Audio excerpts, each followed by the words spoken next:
A highly anticipated summit between United States President Donald Trump and Russian President Vladimir Putin in Alaska concluded without agreement, raising questions about what transpired behind closed doors. The meeting, which lasted approximately 2.5 hours, ended earlier than expected, and a planned working lunch was cancelled. The summit, hosted at Joint Base Elmendorf-Richardson in Anchorage, was initially presented as a potential turning point in efforts to address the ongoing war in Ukraine.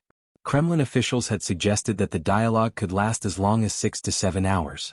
Instead, the abrupt conclusion and the decision not to hold a question-and-answer session with the press signaled that discussions may not have achieved significant progress. Observers noted the unusual atmosphere following the talks.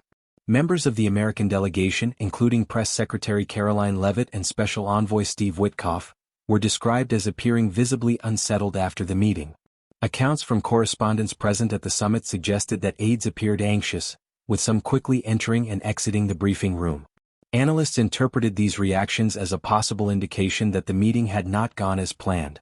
At a brief press appearance lasting only 12 minutes, President Trump allowed President Putin to speak first, a departure from his usual style of commanding the stage. The American president described the talks as extremely productive, but acknowledged that no ceasefire or peace agreement had been reached. He expressed cautious optimism about future negotiations, stating, "We didn't get there, but we have a very good chance of getting there." Body language experts noted a contrast between the leaders' initial greeting and their parting handshake.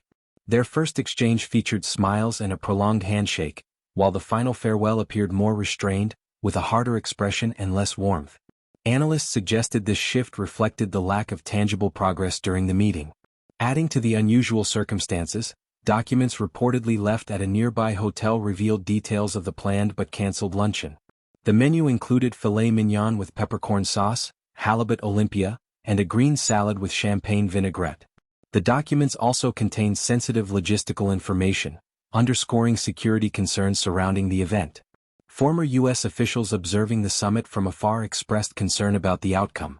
Some suggested that the expressions and demeanor of American aides hinted at deeper disagreements or unexpected developments during the private discussions. While speculation continues, neither side has provided clarity on what specific issues caused the talks to end without progress. The Alaska summit marked the first face-to-face meeting between the two leaders since 2018. Despite expectations of a lengthy and possibly groundbreaking negotiation, the event concluded with more questions than answers. While both leaders maintained polite public appearances, the lack of a joint statement or clear next steps left observers uncertain about the future of diplomatic efforts to end the conflict.